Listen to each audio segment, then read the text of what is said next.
Happy Sunday, bayang Kristo. Nagbabalik naman po ako kay Abata. Para binanggi ang araw ng linggo, September 21, 2025. At so, mag-isip lang kayo kung pupunta kayo ng OTB o punta kayo ng Luneta, EDSA, Shrine o Camp Aguinaldo, no? Para sa obligation natin, para sa ating bansa, no? So, timbangin nyo na lang kung anong mas makakabuti para sa inyo. Yan. Meron tayong 8 races ngayong 8 races no, ngayong araw na linggo. At Lakambini Stakes Race 10. Maganda rin po yung karera talaga ngayong araw na to. Pero tingin ko may mga limadong one-sided talaga. So start na tayo. Race number 1, Bayang Karista. Isang rating base last 5, 17 points to 41 points. Split group dito. Puro 1400 meters ang rating base natin dito ngayong araw ng linggo. At alas 2 nga ng hapon ang start ng karera. Pick 5, first pick 5 para sa race number 1. Dito sa race number 1, solohin ko na to. Kabayan ni Senyor Patrick Uy. Mahusay ay. Yan sa ni Jackie Alvin Guse. Sobrang baba na po yan. Si Mahusay ay dito sa laban na to. Yes, tingin ko baka yan na rin, bigyan na rin ng importansya to. So, para sa akin lamang to. Number 5, Mahusay ay.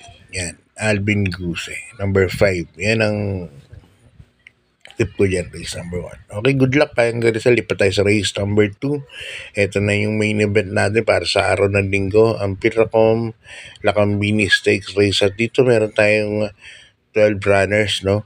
At ito, yung gumagaling na si Tasha.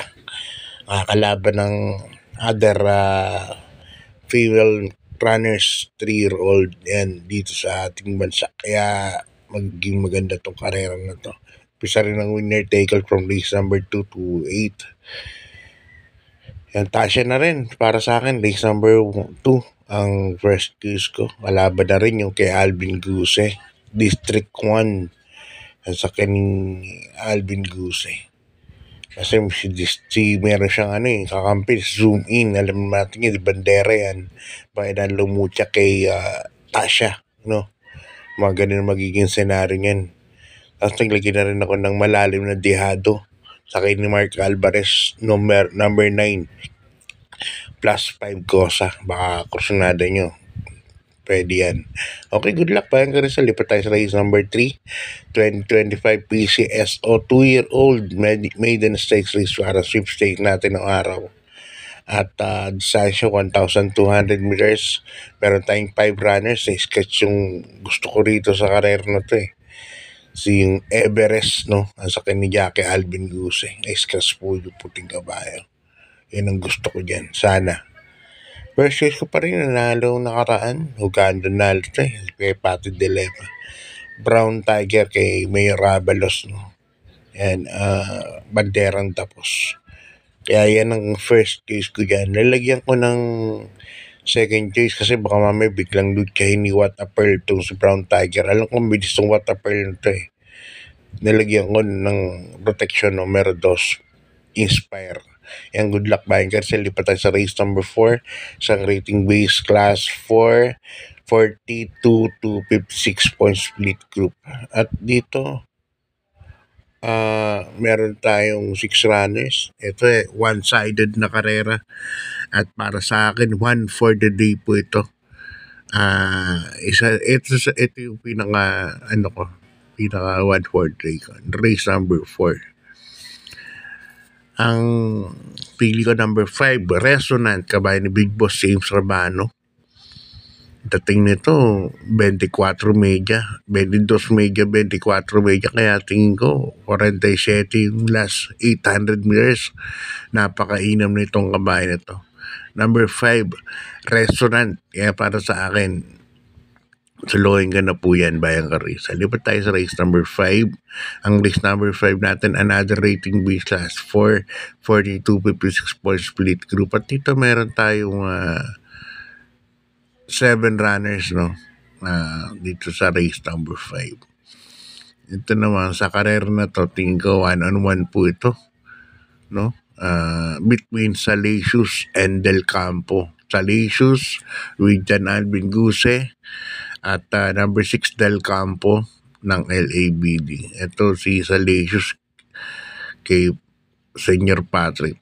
Ito Pero yung isahan between dito sa dalawang to, dito ako sa number 5, Salacious. Alam ko anak ni Prosted to kaya dito, mataas ang ko dito. Mataas ang lahi para sa akin. Itong numero 5, Salacious. Yan. Bandera pa yan, tingin ko. Okay, good luck, Bayang Crystal. Lipat tayo sa race number 6. Pero completing base last 4, 42-56 points lead group. At dito meron tayong 8 runners, no? Susuluhin ko na rin to. Numero 1, Bright 3. Nasa ni Jackie Onyok Garcia. Wala na si Tasha. Yan, nilipat mula kay King Flores. Ngayon, sinubukan kay Onyok Garcia, si Bright 3. At tingin ko sa klase ng laban medyo bumaba, no? Gumaan. Kaya para sa akin, medyo lamang po yan. Numero 1, Bright 3. Yung Rockledon lang ang important na kalaban niya rito, pero tingin ko kaya niya to. Itong kabahay na to. Okay, good luck, Bayang Karista. Lipat tayo sa penultimate race number 7. 8 races nga pala tayo ngayong araw ng linggo. Isang rating base /5, 17 points to 41 points. At dito meron tayong 8 runners, no? So, suluhin ko na rin po ito. Kabayan ni Consi, Ryan Ponce. Numero 6, Boss Pabale. Yan. Sasaka ni Jackie Noel Lunar. Diyan ako lalagay. Napakainam nitong kabayan na to. Tinatak mo. Nag-1 28 ngayon to. Parang nasa peak pa rin, no? Number 6, Boss Pabale. Gamay na gamay ni Jackie Noel Lunar. Ang medyo kadikit niya rito, si Hot Rod Hearts, no? Pero yung isahan, ako susulohin ko na yan, number 6, Boss Pabale. Medyo lamang sa akin. Okay, good luck, Bayang Crystal. Lipat tayo sa ating last race number 8. Isang rating base class 4, 42-56 point split group. At dito meron tayong 13 runners, no? Ito sa race number 8, first case ko rito, numero 2, Guerrero Warriors. Ganda ng post position, numero 2. At kahit hindi mauna, mas magaling nga ito si Guerrero Warriors ngayon pag pinaremate. Napakainam na kabayan yan, kabayan ni Boss Williapan.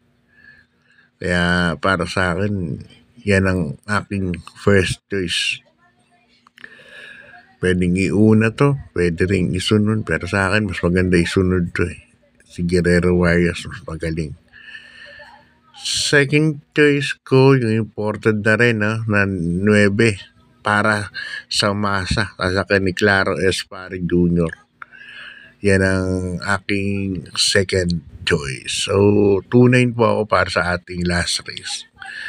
So, hanggang dito lang, September 21. Bahala na kayo kung saan kayo pupunta. Luneta, Malbaro, OTB. Good luck, Bayang Crystal.